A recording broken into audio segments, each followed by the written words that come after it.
ഞങ്ങളുടെ എല്ലാ പ്രേക്ഷകർക്കും യേശു ക്രിസ്തുവിൻ്റെ നിസ്തുല്യ നാമത്തിൽ സ്വാഗതം അറിയിക്കുന്നു. ഇന്ന് ബൈബിൾ പഠനവുമായി ബന്ധപ്പെട്ട് ഒരു പ്രത്യേക വിഷയം ചർച്ച ചെയ്യുവാൻ താല്പര്യപ്പെടുകയാണ്. നമ്മോടൊപ്പം സുവിശേഷകനും വേദ അധ്യാപകനുമായിട്ടുള്ള PJ പീറ്റർ ചില കാര്യങ്ങൾ അദ്ദേഹത്തോട് നമ്മൾ ചോദിച്ചറിയുകയും മറുപടി നൽകുകയും ചെയ്യുമെന്ന പ്രതീക്ഷയോടെ ഈ പ്രോഗ്രാം ഞങ്ങൾ ആരംഭിക്കുകയാണ്. ഒന്നാമതായി, നമ്മൾ പുതിയ നിയമം പഠിക്കുമ്പോൾ പുതിയ നിയമസഭകൾ, ഈ സഭകൾക്ക് എപ്പോഴും ഒരു നേതൃത്വം ഉണ്ട് എന്നുള്ളത് നമുക്ക് എല്ലാവർക്കും അറിയാം. സഭയുടെ പരിപാലനം അല്ലെങ്കിൽ സഭയെ പരിരക്ഷിച്ച് മുന്നോട്ട് കൊണ്ടുപോവുക. അതിൽ പ്രധാനമായി നമ്മൾ കാണുന്നത് വിശ്വാസികളെ വിശ്വാസത്തിൽ നിന്ന് വ്യതിചലിക്കാതെ അവിശ്വാസ മാർഗങ്ങൾ അവർ സ്വീകരിച്ച് തെറ്റിപ്പോകുന്ന അവസ്ഥയിൽ നിന്ന് ഒരു പരിപാലനം അല്ലെങ്കിൽ അവരെ നേരായ വഴിക്ക് വഴി നടത്തുവാൻ ദൈവം ആക്കിയിരിക്കുന്ന ഉത്തരവാദിത്തപ്പെട്ട ചില വ്യക്തിത്വങ്ങളെ നമുക്ക് പരിചയപ്പെടാൻ സാധിക്കും. അങ്ങനെയുള്ള അതിൽ ഒരു ആളെപ്പറ്റി, ഒരു വ്യക്തിത്വത്തെപ്പറ്റി നമ്മളെപ്പോഴും കേൾക്കുന്നതാണ് സഭാ മൂപ്പന്മാർ എന്ന്. ഈ പുതിയ നിയമസഭയിൽ മൂപ്പൻ്റെ പ്രവർത്തനങ്ങൾ അല്ലെങ്കിൽ മൂപ്പൻ എന്ന് പറയുന്ന ആളാണോ പുതിയ നിയമസഭയെ മുഴുവനായി ഭരിച്ച് കൊണ്ട് നടക്കേണ്ടത്? ആ മൂപ്പൻ്റെ കർത്തവ്യങ്ങൾ അല്ലെങ്കിൽ എന്താണ് ഈ മൂപ്പൻ എന്നതിനെപ്പറ്റി ഒന്ന് പറയാമോ? ഇന്ന് നമ്മൾ വളരെയധികം പഠിക്കേണ്ട ഒരു വിഷയമാണ് ചോദ്യമായിട്ട് ചോദിച്ചിരിക്കുന്നത്. ക്രിസ്തീയ സഭകളെ ആരാണ് ഭരിക്കേണ്ടത്, അവരുടെ സ്ഥാനനാമങ്ങൾ എന്തെല്ലാമാണ് എന്ന് ഇന്ന് ക്രിസ്തീയ ലോകത്തിൽ വളരെയധികം ചർച്ച ചെയ്യുന്നൊരു കാലഘട്ടമാണ്. എന്നാൽ നാം ബൈബിൾ പഠിക്കുമ്പോൾ ആദ്യമായിട്ട് കർത്താവ് തിരഞ്ഞെടുക്കുന്ന ശുശ്രൂഷകന്മാരെ പറഞ്ഞ പേരാണ് അപ്പോസ്തലന്മാർ. ആ അപ്പോസ്തലന്മാരെക്കുറിച്ച് പിന്നീട് ദൈവവചനത്തിൽ അപ്പോസ്തല പ്രവൃത്തികളിലും ലേഖനങ്ങളിലെല്ലാം നമുക്ക് കാണുവാനായിട്ട് സാധിക്കും. അപ്പോസ്തലന്മാരാലാണ് സഭ സ്ഥാപിക്കപ്പെട്ടതും സഭയുടെ വ്യാപനം നടന്നതും. ആദ്യത്തെ സഭയെന്ന് പറയുന്ന യെരുശലേം സഭയാണ്. അപ്പോസ്തലന്മാരുടെ, പ്രത്യേകിച്ച് പത്രോസിൻ്റെയും യോഹന്നാൻ്റെയും എല്ലാം പ്രവർത്തനത്തിലൂടെ, പ്രസംഗത്തിലൂടെ രൂപം കൊണ്ട യെരുശലേം സഭ ആദ്യത്തെ ക്രിസ്തീയ സഭയാണത്. അവിടെ നമ്മൾ പഠിക്കുമ്പോൾ അപ്പോസ്തല പ്രവൃത്തി 15-ാം അധ്യായത്തിലേക്ക് വരുമ്പോൾ അവിടെ ഉപദേശപരമായ ചില പ്രശ്നങ്ങൾ ഉണ്ടാകുകയും പൗലോസും ബർണബാസും ദുരുപദേശത്തിനെതിരെ അവിടെയുള്ള ചില വ്യക്തികളോട് സംസാരിക്കുകയും ആ വിഷയത്തിനൊരു പരിഹാരം കാണുവാനായിട്ട് അവർ യെരുശലേമിൽ അപ്പോസ്തലന്മാരുടെയും മൂപ്പന്മാരുടെയും അടുക്കലേക്ക് പോയെന്ന് നമ്മളിവിടെ കാണുന്നുണ്ട്. അപ്പോൾ അവിടെ അപ്പോസ്തല പ്രവൃത്തി 15-ാം അധ്യായത്തിലാണ് അത് നമ്മൾ കാണുന്നത്. അപ്പോസ്തലന്മാരുടെയും മൂപ്പന്മാരെയും കാണുവാനായിട്ട് അവർ പോകുകയാണ്. പോകുന്ന ആൾക്കാർ രണ്ടുപേരും അപ്പോസ്തലന്മാർ തന്നെയാണ്, ബർണബാസും പൗലോസും. എന്നാൽ ഈ അപ്പോസ്തലന്മാരുടെ അടുക്കൽ അവിടെ പോകുമ്പോൾ അതിൻ്റെ കൂടെ തന്നെ ഉപയോഗിച്ചിരിക്കുന്നതാണ് മൂപ്പന്മാരെന്നവിടെ ഉപയോഗിച്ചിട്ടുണ്ട്. അപ്പോസ്തലന്മാരുടെ അതേ അധികാരത്തിൽ അല്ലെങ്കിൽ അതേ സ്ഥാനത്ത് തന്നെ അവരും നിൽക്കുന്നുണ്ട്, മൂപ്പന്മാരെന്ന ആ പ്രയോഗം. അതിനർത്ഥം ഒന്നാമത്തെ സഭ മുതൽ മൂപ്പന്മാരുടെ പ്രവർത്തനം ഉണ്ടെന്ന് വേണം നമുക്ക് കരുതാൻ. എന്നാൽ അതിൻ്റെ അർത്ഥം നമ്മൾ മനസ്സിലാക്കുമ്പോൾ പഴയ നിയമത്തിൽ ഇസ്രായേൽ ജനത്തെ ഭരിക്കുവാനായിട്ട് മൂപ്പന്മാരെ നിയമിച്ചിരുന്നു. അതിൻ്റെ പ്രധാനമായിട്ടും ചില ഗുണങ്ങളും അതുപോലെ തന്നെ യോഗ്യതകളും അവർക്കുണ്ടായിരുന്നു. ആ യോഗ്യതകളിലെയും ഗുണങ്ങളുടെയും അടിസ്ഥാനത്തിലാണ് അവരെ മൂപ്പന്മാരായി നിയമിച്ചിരിക്കുന്നത്. അപ്പോൾ അപ്പോസ്തല പ്രവൃത്തി 15-ാം അധ്യായം നമ്മൾ കാണുമ്പോൾ അപ്പോസ്തലന്മാരുടെ കൂടെ ഈ ശുശ്രൂഷകന്മാരായിട്ട് മൂപ്പന്മാരെ കാണുവാനായിട്ട് സാധിക്കും. അപ്പോൾ തുടർന്നുള്ള ചോദ്യങ്ങളിലേക്ക് അത് ഞാൻ കൂടുതൽ വിശദീകരിക്കാം. ഇപ്പോൾ പൊതുവേ ഇപ്പം നമ്മൾ 21-ാം നൂറ്റാണ്ടായാലും സഭാ കാലഘട്ടം വളരെ മുന്നോട്ട് പോയി. സഭാ ശുശ്രൂഷകളിൽ വളരെ അപജയങ്ങൾ സംഭവിക്കുന്നു എന്ന് വലിയ ചർച്ചയുണ്ട്, അത് യാഥാർത്ഥ്യവുമാണ്. അപ്പം അങ്ങനെ ഇരിക്കുമ്പോൾ ഈ മൂപ്പൻ എന്നുള്ള ഒരു അധികാര സ്ഥാനം പിടിച്ചു നിർത്താൻ വേണ്ടിയിട്ട് ഉപദേശത്തിൽ നിന്ന് സഭ വ്യതിചലിച്ചു പോകുന്നു എന്നൊരു ചർച്ച പൊതുവെ ഉണ്ട്. അതെ, ഇതിൻ്റെ കാരണം എന്താണ്? ഇതിൽ എവിടെ നിന്നാണ് ഈ ഉപദേശത്തിൽ നിന്ന് ഈ അധികാരമോഹമാണോ അതോ ഉപദേശത്തിൻ്റെ എന്തെങ്കിലും സാധ്യതകൾ മൂലമാണോ ഇങ്ങനെയുള്ള സാധ്യതകൾ ഉരുത്തിരിയുന്നത് എന്ന് ഒന്ന് വിശദീകരിക്കാമോ? തീർച്ചയായിട്ടും ഇന്ന് ഈ കാര്യത്തെക്കുറിച്ച് വ്യക്തമായിട്ട് ഒരു വചനപരമായ ധാരണയില്ലാത്തത് കൊണ്ട് അനേക തെറ്റിദ്ധാരണകൾ ക്രിസ്തീയ ലോകത്ത് വരുന്നുണ്ട്. ശരി. നമ്മളത് മനസ്സിലാക്കുമ്പോൾ തിമോത്തിയോസിന് എഴുതിയ ലേഖനം 5-ാം അധ്യായം അതിൻ്റെ 17-ാം വാക്യം നമ്മൾ വായിക്കുമ്പോൾ അവിടെ പറയുന്നത് നന്നായി ഭരിക്കുന്ന മൂപ്പന്മാരെ എന്നാണ് അവിടെ പറഞ്ഞിരിക്കുന്നത്. നന്നായി ഭരിക്കുക എന്ന വാക്ക് അവിടെ ഉപയോഗിച്ചിട്ടുണ്ട്. ചിലപ്പോൾ മലയാളത്തിൽ ഭരിക്കുക എന്നുള്ള വാക്ക് കണ്ടുകൊണ്ടാണ് തെറ്റിദ്ധരിക്കുന്നത്. ഇത് ചിലപ്പോൾ ഒരു രാഷ്ട്രീയ വാക്ക് പോലെ രാജാക്കന്മാരും മന്ത്രിമാരും റൂളിംഗ്, അതെ, ഭരിക്കുന്ന, അടക്കി ഭരിക്കുന്ന ആ ഒരു ചിത്രമാണ് ഈ ഭരണം എന്ന വാക്ക് നമ്മുടെ മനസ്സിലേക്ക് പൊതുവെ വരുന്നത്. എന്നാൽ ബൈബിളിൽ ഈ വാക്ക് ആ അർത്ഥത്തിലേ അല്ല ഉപയോഗിക്കുന്നത്. ഇവിടെ നന്നായി ഭരിക്കുക എന്ന് പറയുന്നത് പ്രധാനമായിട്ടും അവിടെ ഭരിക്കുക എന്ന വാക്ക് ഉപയോഗിച്ചിരിക്കുന്നത് നിയന്ത്രിക്കുക, പാലിക്കുക, നേതൃത്വം വഹിക്കുക, വിവിധ വിഷയങ്ങൾ കൈകാര്യം ചെയ്യുക, ഇങ്ങനെയുള്ള അർത്ഥത്തിലാണ് ഈ ഭരിക്കുക എന്ന വാക്ക് ഉപയോഗിച്ചിരിക്കുന്നത്. അപ്പോൾ ഇവിടെ ഈ 1 തിമോത്തിയോസ് 5-ാം അധ്യായം 17-ാം വാക്യത്തിൽ അവിടെ അവരെന്താണ് ഈ മൂപ്പന്മാർ ചെയ്യുന്നതെന്ന് പറയുന്നുണ്ട്. അപ്പോഴാണ് നമുക്ക് അതിൻ്റെ യഥാർത്ഥ അർത്ഥം മനസ്സിലാകുന്നത്. അവർ ഭരിക്കുന്നത് എങ്ങനെയാണ്. അവിടെ പറയുന്നത് വചനത്തിലും ഉപദേശത്തിലും അവർ സഭ ഭരിക്കുമ്പോൾ അവർക്ക് ഇരട്ടി പ്രതിഫലം കൊടുക്കണമെന്നാണ്. എന്ന് പറഞ്ഞാൽ അവർക്ക് ശമ്പളമായിട്ടോ അല്ലെങ്കിൽ കൂട്ടായ്മയായിട്ടോ ഒരു പ്രതിഫലം കൊടുക്കുന്നതിനെക്കുറിച്ചാണ് പറയുന്നത്. പക്ഷേ അവിടെ 2 കാര്യങ്ങൾ അവർ ചെയ്യുന്നുണ്ട്. ഒന്ന്, അവർ ഉപദേശം നടത്തുന്നു, എന്ന് പറഞ്ഞാൽ അടിസ്ഥാന ഉപദേശങ്ങൾ. രണ്ടാമത്തെ കാര്യം വചനം പ്രസംഗിക്കുകയാണ്. അത് ഒന്നിൽ സുവിശേഷം പ്രസംഗിക്കുന്നതാകാം, അല്ലെങ്കിൽ ഈ പറഞ്ഞതുപോലെ ദൈവവചനം പ്രസംഗിക്കുന്നതാകാം. ഏതുമായിക്കൊള്ളട്ടെ, അവിടെ നന്നായി ഭരിക്കുന്ന 2 കാര്യത്തെക്കുറിച്ച് പറയുന്നത്, ഒന്ന് പ്രസംഗവും 2 ഉപദേശവുമാണ്. അപ്പോൾ ഒരിക്കലും ഈ ഭരണം എന്ന ആശയമേ നമ്മളിന്ന് രാഷ്ട്രീയ വാക്കായിട്ടുള്ള ഭരണം എന്ന വാക്ക് അവിടെ കാണുന്നില്ല. അവിടെ സഭയുടെ കാര്യങ്ങൾ മനസ്സിലാക്കി, ആത്മീയമായ ആവശ്യം മനസ്സിലാക്കി അവരോട് ദൈവവചനം പഠിപ്പിക്കുകയും ഉപദേശിക്കുകയും ചെയ്യുന്ന ഒരർത്ഥത്തിലാണ് 1 തിമോത്തിയോസ് 5:17 പറയുന്നത്. അടുത്തത് നമ്മൾ കാണുന്ന ഒരു പ്രധാന സ്ഥലമാണ് 1 പത്രോസ് 5-ാം അധ്യായം അതിൻ്റെ 2-ാം വാക്യത്തിൽ കാണുന്നത്, നിങ്ങളുടെ വിചാരണയിലുള്ള ദൈവത്തിൻ്റെ ആട്ടിൻകൂട്ടത്തെ മേയിച്ചുകൊള്ളുവിൻ. നിങ്ങളുടെ വിചാരണയിലുള്ള ദൈവത്തിൻ്റെ ആട്ടിൻകൂട്ടത്തെ മേയിച്ചുകൊള്ളുവിൻ. ഇത് മൂപ്പന്മാരെ കുറിച്ചാണ് പറയുന്നത്. കാരണം പത്രോസാണ് ഈ ലേഖനം എഴുതുന്നത്. അപ്പോൾ പത്രോസ് പറയുന്നത് എൻ്റെ കൂട്ടുമൂപ്പന്മാരായിട്ടുള്ളവരെ. അപ്പോൾ താൻ അപ്പോസ്തലനാണ്, സഭയുടെ സുവിശേഷത്തിൻ്റെ താക്കോൽ ഏൽപ്പിക്കപ്പെട്ട വ്യക്തിയാണ്, ഒന്നാമനായിട്ട് നമ്മൾ പറയുന്ന ആളാണ് ഈ പത്രോസ്. പക്ഷേ അദ്ദേഹം പറയുന്നത് നിങ്ങളുടെ കൂട്ടുമൂപ്പനാണ് ഞാൻ. അപ്പം ഈ അപ്പോസ്തലനായിരിക്കെ തന്നെ താനും ഒരു മൂപ്പനാണ്. അപ്പോൾ ഇവിടെ അങ്ങനെയുള്ള മൂപ്പനും കൂടി ആയിട്ടുള്ള പത്രോസ് ഇവിടെ ഇവരോട് നിർദ്ദേശിക്കുന്നൊരു കാര്യം, ഈ മൂപ്പന്മാർ എന്ത് ചെയ്യണമെന്നാണ് അവരോട് പറയുന്നത്. നിങ്ങളെ ഏൽപ്പിച്ചിരിക്കുന്ന വിചാരണയിലുള്ള നിങ്ങൾ ദൈവത്തിൻ്റെ ആട്ടിൻകൂട്ടത്തെ മേയിക്കണം. ഈ മേയിക്കുക എന്ന ഈ കാര്യവും മനസ്സിലാക്കാത്തത് കൊണ്ടാണ് ഇന്ന് ഈ മൂപ്പൻ എന്നുള്ള ആ വാക്ക് തെറ്റിദ്ധരിക്കുന്നത്. ഇവിടെ മേയ്ക്കുക എന്ന് പറയുന്നതിൽ 3 കാര്യമാണ് അടങ്ങിയിരിക്കുന്നത്. ഒരു ഇടയൻ ആടിനെ വളർത്തുന്നതുമായി ബന്ധപ്പെട്ടാണ് ഇതിൻ്റെ ആശയം ഇരിക്കുന്നത്. രാവിലെ കൂട് തുറന്ന് ഇടയൻ പുൽമേട്ടിലേക്ക് കൊണ്ടുപോകും. അതിന് നയിക്കുക എന്നാണ് പറയുന്നത്. പോകുന്ന വഴിയിലോ പുല്ല് തീറ്റ നടക്കുന്ന സമയത്തോ ഏതെങ്കിലും ദുഷ്ടമൃഗങ്ങൾ ഇതിനെ ആക്രമിക്കുകയോ കുഴിയിൽ വീഴുകയോ ചെയ്യുന്ന സന്ദർഭത്തിൽ ഇവയെ സംരക്ഷിക്കും. അതാണ് സംരക്ഷണം. 2ാമത് ഇടയൻ ചെയ്യുന്ന ശുശ്രൂഷ.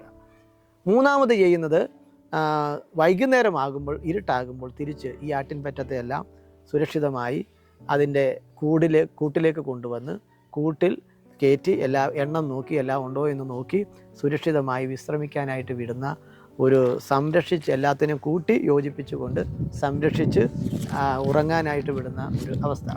ഈ 3 കാര്യമാണ് ഇടയൻ്റെ ശുശ്രൂഷയായിട്ട് ആടുമായി ബന്ധപ്പെട്ട് പറയുന്നത്. ഈ 3 ശുശ്രൂഷയാണ് ഇടയൻ എന്നറിയപ്പെടുന്ന അല്ലെങ്കിൽ മൂപ്പൻ എന്നറിയപ്പെടുന്ന വ്യക്തി ചെയ്യേണ്ടത്.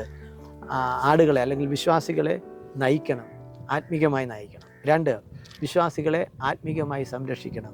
3, വിശ്വാസികളെ ആത്മീകമായി അവർ ഈ ലോകം വിട്ടുപിരിയുന്നതിന് തൊട്ട് മുമ്പ് വരെ അവരെ സംരക്ഷിക്കുവാനുള്ള ചുമതല ഈ മൂപ്പന്മാരെയാണ് ഏൽപ്പിച്ചിരിക്കുന്നത്. അപ്പം മൂപ്പന്മാരെന്ന് അവിടെ പറയുന്നത് ഒരു പ്രത്യേക വ്യക്തിയെക്കുറിച്ചല്ല അവിടെ പറയുന്നത്. പൊതുവേ ഈ ശുശ്രൂഷകൾ എന്ന് പറഞ്ഞാൽ സഭയോ പഠിപ്പിക്കുകയോ ഉപദേശിക്കുകയോ പ്രസംഗിക്കുകയോ വചനം പ്രസംഗിക്കുകയോ ഒക്കെ ചെയ്യുന്ന ആ പൊതു ശുശ്രൂഷയെക്കുറിച്ചുള്ള ആളെക്കുറിച്ച് പറയുമ്പോഴാണ് മൂപ്പൻ എന്ന വാക്ക് അവിടെ ഉപയോഗിച്ചിരിക്കുന്നത്.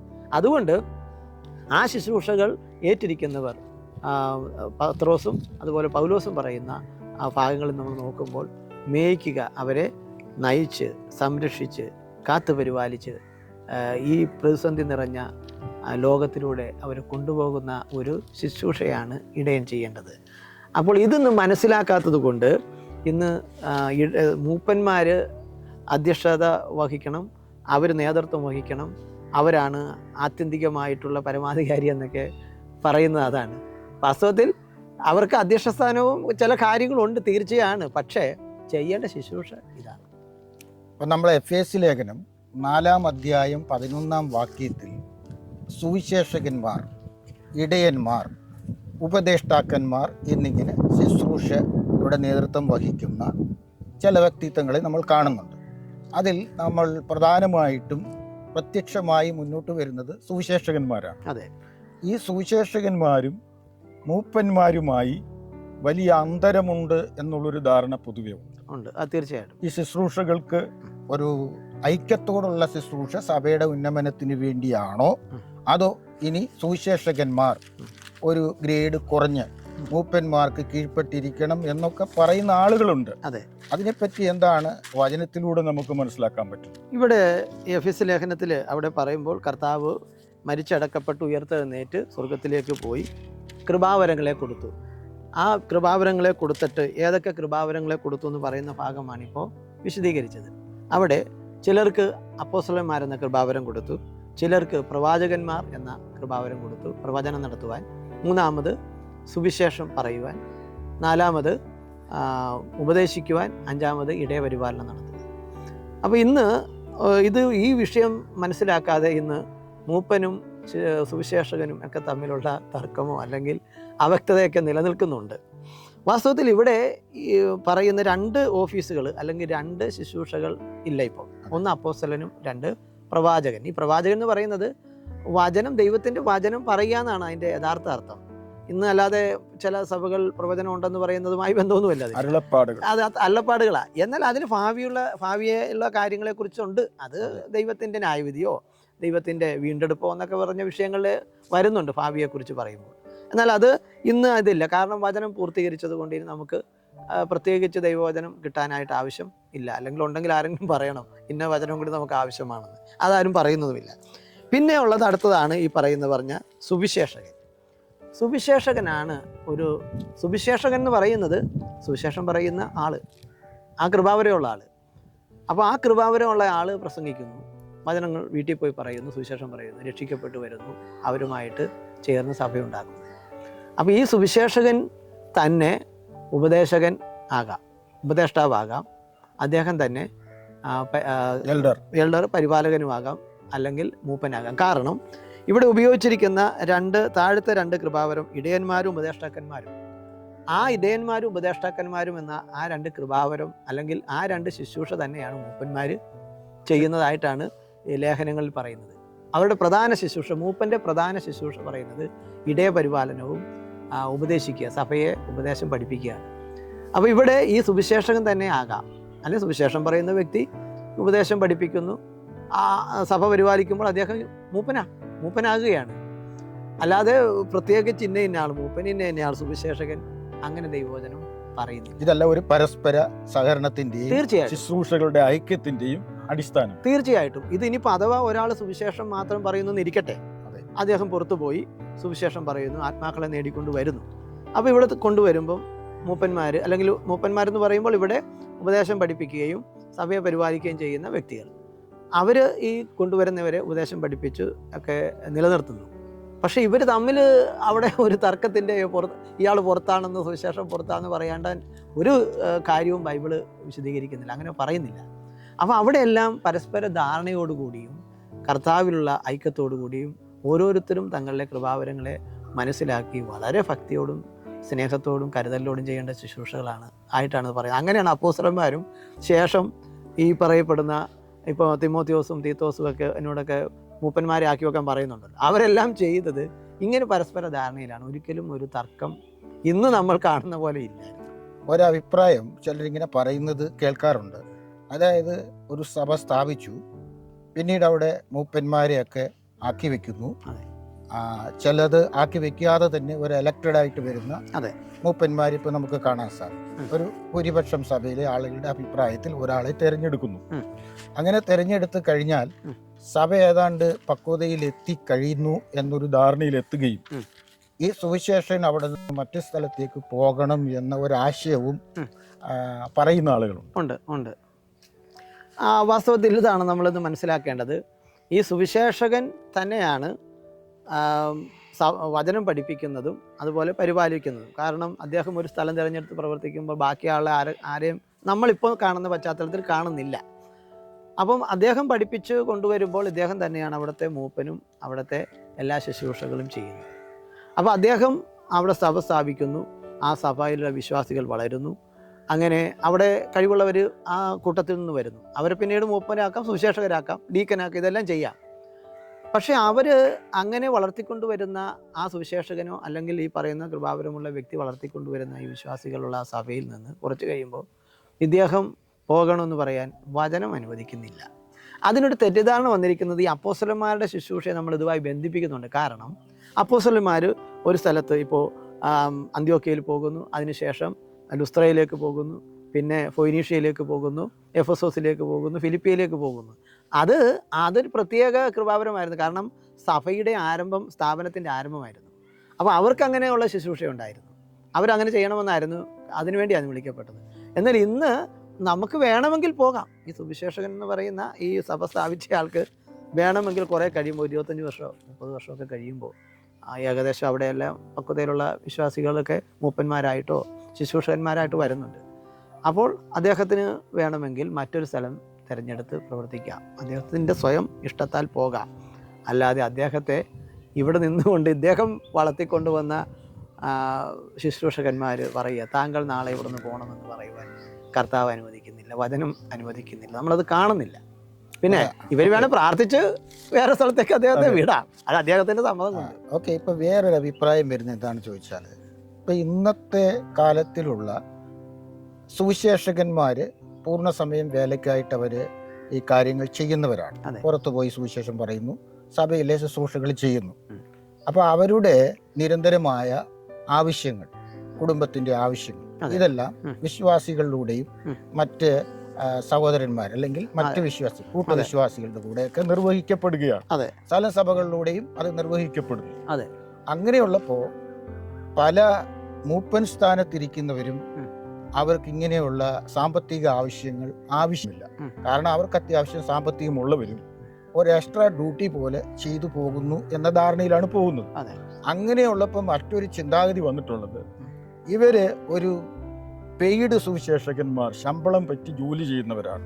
അതുകൊണ്ട് എപ്പോഴും ഞങ്ങളുടെ ആജ്ഞകളെയും ഞങ്ങളുടെ കാര്യങ്ങളെയും അനുസരിച്ച് സഭയുടെ കൂടുതൽ ഉപദേശ വിഷയങ്ങളിലേക്ക് കടന്നു കയറേണ്ട ആവശ്യമില്ല എന്ന ഒരു ധാരണ വെച്ച് പുലർത്തുന്നുണ്ട്. തീർച്ചയായിട്ടും ഇത് നമ്മൾ പഠിക്കുമ്പോൾ ഇപ്പോൾ കർത്താവാണല്ലോ അല്ലെങ്കിൽ ദൈവാത്മാവ് അല്ലെങ്കിൽ ദൈവം കൃപാവരങ്ങളെ കൊടുത്തിട്ട് ആദ്യം ഈ എഫെസ്യ ലേഖനം 4 പറയുന്ന അപ്പോസ്തലന്മാർ, പ്രവാചകന്മാർ, സുവിശേഷകന്മാർ പറയുന്നുണ്ടല്ലോ. അപ്പോൾ ഇവരെങ്ങനെ ഉപജീവനം കഴിച്ചിരുന്നത്? ഉപജീവനം കഴിച്ചതിനെക്കുറിച്ച് കർത്താവ് വളരെ വ്യക്തമായിട്ട് പറഞ്ഞത്, നിങ്ങൾ സുവിശേഷം പറയുവാനായിട്ട് ഒരു വീട്ടിൽ ചെല്ലുമ്പോൾ അവിടെ ഒരു സമാധാനപുത്രനുണ്ടെങ്കിൽ നിങ്ങളെ സ്വീകരിക്കുമ്പോൾ അവരുടെ ആതിഥ്യം സ്വീകരിച്ച് ഭക്ഷണവും അവർ തരുന്നതെല്ലാം സ്വീകരിക്കണം.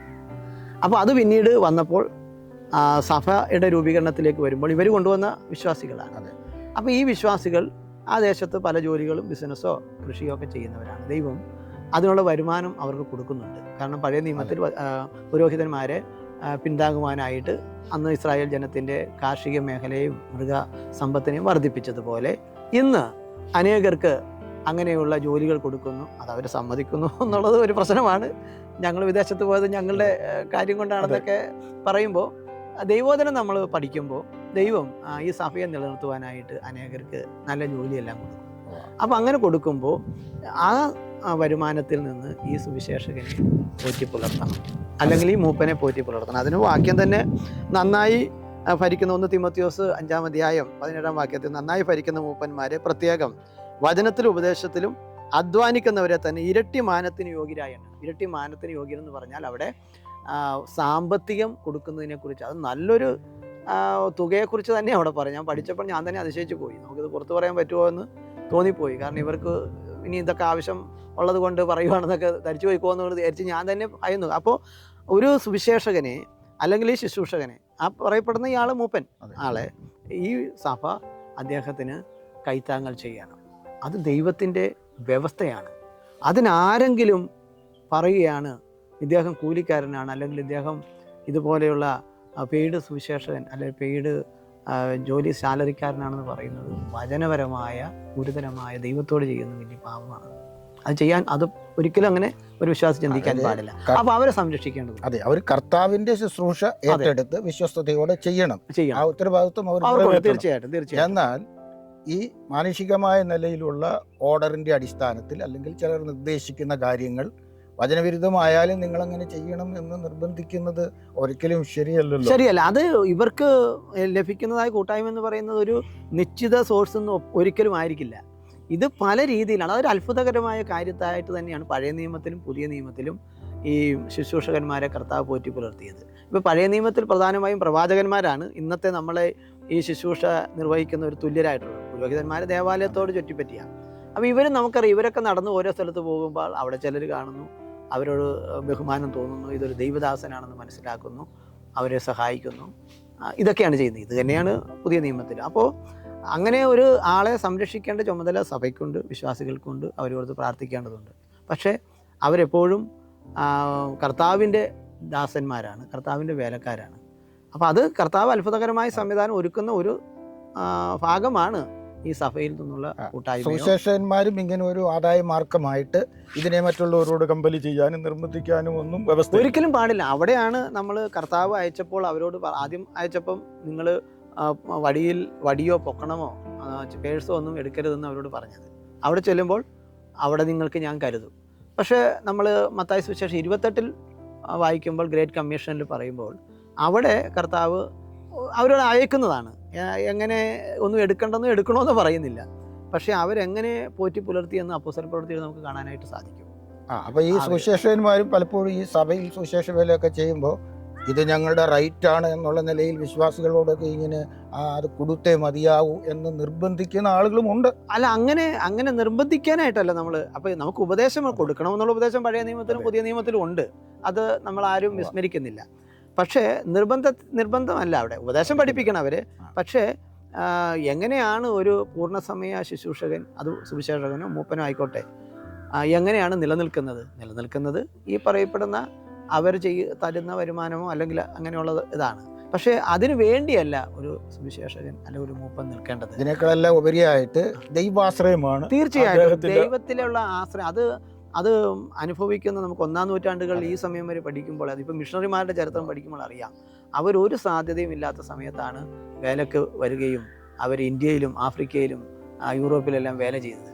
അവിടെ ആരെയും സപ്പോർട്ട് ചെയ്യാനായിട്ട് ആരും ഉണ്ടായിരുന്നില്ല. അവർ വളരെ കഷ്ടപ്പെട്ടാണ് വളരെ കാര്യങ്ങൾ ചെയ്തത്. പിന്നീട് നമ്മൾ അവരുടെ ചരിത്രം പഠിക്കുമ്പോൾ പല സോഴ്സുകളിൽ നിന്ന് അവർക്ക് കൂട്ടായ്മയായിട്ടും മറ്റു പല ഭൗതിക സഹായങ്ങൾ കിട്ടുന്നതായി കാണുന്നുണ്ട്. പക്ഷെ അവർ അതിലൊന്നും ശ്രദ്ധിച്ചിരുന്നില്ലെന്ന്. അപ്പോൾ ഇന്ന് നമ്മളും അതുപോലെ തന്നെ നമ്മുടെ പ്രധാന ദൗത്യം എന്ന് പറയുന്നത് കൂട്ടായ്മ മേടിക്കലോ ഫണ്ടിൽ നിന്ന് പൈസ മേടിക്കലോ അല്ല. നമ്മൾ കർത്താവിൽ ആശ്രയിച്ച് ശുശ്രൂഷ ചെയ്ത് മുന്നോട്ട് പോകുമ്പോൾ അതിനുള്ള അത്ഭുതകരമായ വഴി തുറക്കും. അതിലൊരു വഴിയാണ് നാം പ്രവർത്തിച്ചുണ്ടാകുന്ന സഭയോ അല്ലെങ്കിൽ വിശ്വാസ സമൂഹമോ ഒരു സുവിശേഷകനെ സഹായിക്കുന്നത്. ശരി, നമ്മൾ ഈ വിഷയത്തിൻ്റെ ഒരു ആരംഭ ഭാഗമാണ് ഇന്ന് നമ്മൾ ചർച്ച ചെയ്തത്. നമുക്കറിയാം, ബൈബിളിൽ ധാരാളം ഇതിനെപ്പറ്റിയുള്ള പരാമർശങ്ങളുണ്ട്. സഭാ പരിപാലനം എന്ന് പറയുന്നത് ഒരു വലിയ വിഷയമാണ്. തുടർന്നുള്ള എപ്പിസോഡുകളിൽ നമുക്കതിനെപ്പറ്റി കൂടുതൽ വിശദീകരിക്കാം. എന്ന് താങ്കളുടെ സാന്നിധ്യം ലഭിച്ചതിൽ കർത്തൃനാമത്തിലുള്ള നന്ദി അറിയിക്കുന്നു. ഈ എപ്പിസോഡ് നമ്മളിവിടെ അവസാനിപ്പിക്കുകയാണ്. പ്രേക്ഷകരോടായിട്ട് നിങ്ങളുടെ അഭിപ്രായങ്ങളും നിർദ്ദേശങ്ങളും കമൻറ്റ് ബോക്സിൽ രേഖപ്പെടുത്തുക. വീണ്ടും അടുത്ത ഒരു വിഷയമായി വരുന്നത് വരെ എല്ലാവർക്കും നന്ദി.